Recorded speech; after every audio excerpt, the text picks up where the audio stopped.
Հարգելի հայրենակիցներ, Հայաստանում գտնվող Ֆրանսիայի առաջնորդ Էմանուել Մակրոնը երեկ հայտարարեց, որ 44-օրյա պատերազմի ժամանակ ռուսական կողմը հայերին չի պաշտպանել, հետագայում չի պաշտպանել, հիմա էլ եթե ունի այստեղ զորք 4000 զինվորական եւ 1000 հոգի նրանց ընտանիքի անդամներ, դրանք Հայաստանի Հանրապետության վրա, այսպես ասած, բեռ են, ինչպես մենք այսինքն ես հասկացա նրա հայտարարություններից եւ որ Հայաստանը ճիշտ է անում, որ փոխում է իր արտաքին քաղաքական վեկտորը։ Շատ լավ։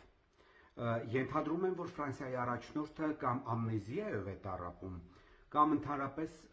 մեզ է ապուշի տեղ դրել, մոռանալով իր անկեղծությունները այս կամ այն քաղաքական եւ հասարակական գործիչների հետ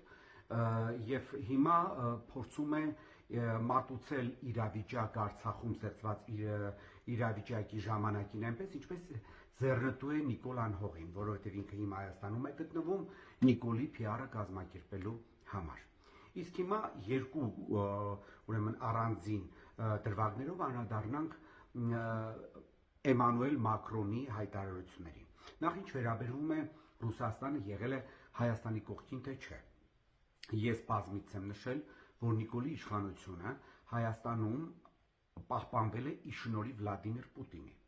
ով 2020 թվականի նոյեմբերի 17-ին, որքան հիշում եմ, իր տխրահռչակ հարցազրույցում հայտարարեց, որ Նիկոլը դավաճան չէր, եւ բազմաթիվ ծակերում պատսպարված քայլիցները սկսեցին ակտիվ դուրս գալ այդ անցքերից, սկսեցին Պուտինի հայտարարությունը հրապարակել իրենց Facebook-յան էջերում, հպարտանալով, որ տեսեք, նույնիսկ Վլադիմիր Վլադիմիրովիչն է ասում, որ Նիկոլը դավաճան չէ։ Հետագայում նաև նշեմ, որ նույն մերսկրեմլյան ուրեմն բազմաթիվ վերլուծաբաններ, քաղաքագետներ, քաղաքական գործիչներ, ինչպիսիք են Զատուլինը, Սոլովյովը, Անդրանիկ Միհրանյանը, Սեմյոն Բաղդասարովը եւ այլն բազմիցս իրենց հարցազրույցներում կամ վերլուծականներում նշել են, որ նաեւ ոչ միայն այդ անգամ, այլ նաև հետագայում եւս Վլադիմիր Պուտինն է ամեն ինչ արել, որ Նիկոլի իշխանությունը անսասան մնա Հայաստանի Հանրապետությունում։ Եվ սա ես պատահական չնշեցի, որովհետև Վլադիմիր Պուտինի տխրահռչակ եւ հակահայկական հարցազրույցում, որը հրապարակվեց Ռոսիա 24 հեռուստաընկերությունով 2020 թվականի նոյեմբերի 17-ին, նույն Վլադիմիր Պուտինը շատ անկեղծացավ, նշելով, որ շատ լավ իմանալով, որ Հայաստանը պարտություն է կրում պատերազմում, ինքը պատերազմի, այսպես ասած, կեսերին առաջարկել է Հայաստանի վարչապետին զինադադար կնքել, ադրբեջանական կողմի դեպ համաձայն է եղել է զինադադար կնքել, բայց Նիկոլ Փաշինյանը հրաժարվել է զինադադար կնքել եւ հայտարարել է, որ մենք հաղթելու ենք։ Հետագայում նաև նշեմ, որ նույն Նիկոլը հայտարարեց, որ այո, այդ առաջարկը եղել է եւ ուրեմն իրենք հրաժարվել են։ Գումարած դրան նաև նշեմ, որ Պուտինը նաև նշեց, որ հոկտեմբերի վերջ եւս մեկ անգամ առաջարկ եղել զինադադարի, որը եւս մերժվել է Հայաստանի կողմից։ Հիմա հարց, ուրեմն Ֆրանսիայի առաջնորդին, ինչպես Ռուսաստանը պետք է աջակցեր Հայաստանին այս պատերազմում, Ադրբեջանի ուրեմն կողմից ցանցազերծվածի դեպ հատուկ նաև նշեմ Մակրոնին եւ Մակրոնա նման տականքներին, որ 44 օրյա պատերազմը ցանցազերծվել էր Հայաստանի վարչապետ Նիկոլ Անհողի կողմից, դիտավորյալ 2019 թվականի օգոստոսի 6-ի հայտարարությունը Ստեփանակերտի վերածննդի հրապարակում արված Արցախը Հայաստանը եւ վերջ ամբողջությամբ քանդեց բանակցային գործընթացը եւ լեգիտիմացրեց Ադրբեջանի ապագա ագրեսիան Արցախի եւ Հայաստանի դեմ։ Հիմա հարց. բացի նրանից, որ ինչպես ես նշեցի,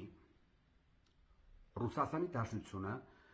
շատ արագ արձագանքել է եւ փորձել է զինադադար կնքել տալ, որը մերժվել է Հայաստանի կողմից կներեք,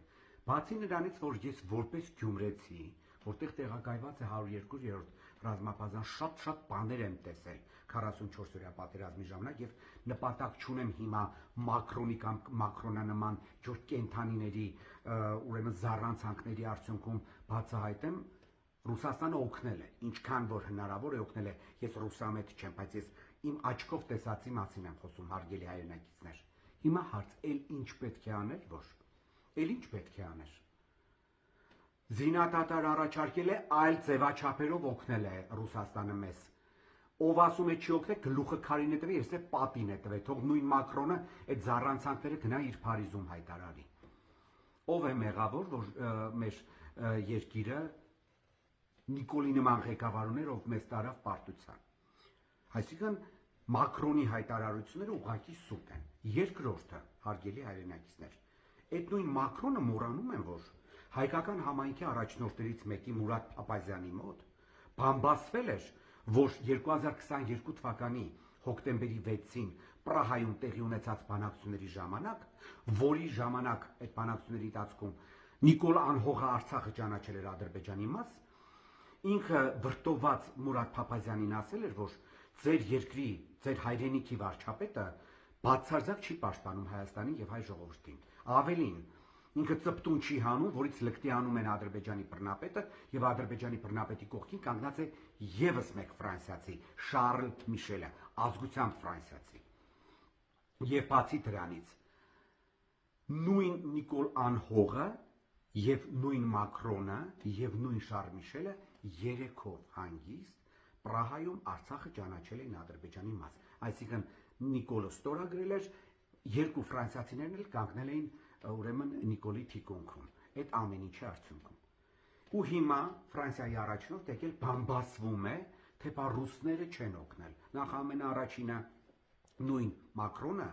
Մուրադ Փափազյանի հետ խոսակցությունների ժամանակ, իդեպ նաև նշեմ, որ Մուրադ Փափազյանի հարցազրույցները բազմաթիվ կան համացանցում, այդ թվում նաև Սատիկ Սեյրանյանին տված։ Ես իմեջին արդեն դրել եմ դա։ Մի մասը փոքրիկ։ Նույն Մակրոնը ինքը փաստում է, որ Նիկոլը հակահայ է, որ Նիկոլը ի տարբերություն նորմալ հայի, հայերի շահերը, Հայաստանի Հանրապետության շահերը չի պաշտպանել։ Եվ ինքն է ստիպված եղել Հայաստանի շահերը պաշտպանել։ Հարգելի հայրենակիցներ, մենք ինչքան տեսնում ենք,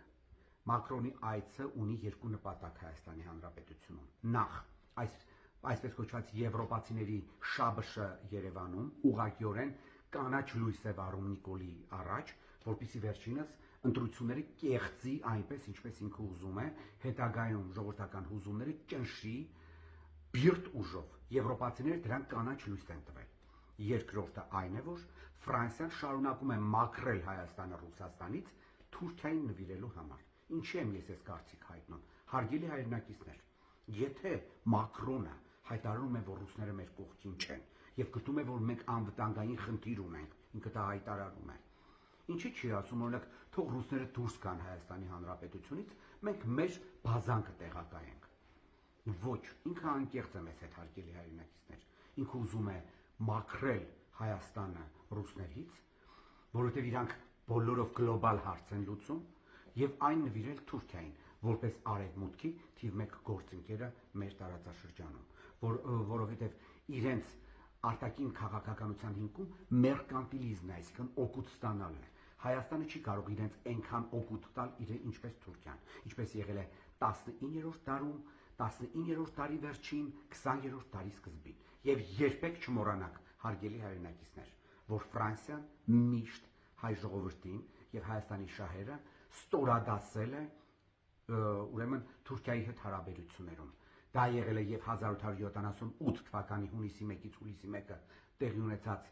Բեռլինի կոնգրեսում, դա եղել է եւ 1921 թվականի Անկարայի գաղտնի պայմանագրով, որի արդյունքում նույն մեր սիրելի Ֆրանսիան սկուտերի վրա 45000 քառակուսի կիլոմետր Կիլիկյան կես միլիոնից ավել բնակչությամբ հայ բնակչությամբ նվիրեց Թուրքիային։ Եվ դա նաև տեղի է ունեցել ընդամենը 4 տարի առաջ 2022 թվականի հոկտեմբերի 6-ին, երբ Ֆրանսիայի առաջնորդի անմիջական եւ ակտիվ մասնակցությամբ հազարամյա հայկական Արցախը հայտնվեց Ադրբեջանի կազմում, որովհետև Էմանուել Մակրոնը Նիկոլի թիկունքում կանգնած ընդունեց, որ այո, Նիկոլը ճիշտ է, Արցախը դա Ադրբեջանինն է։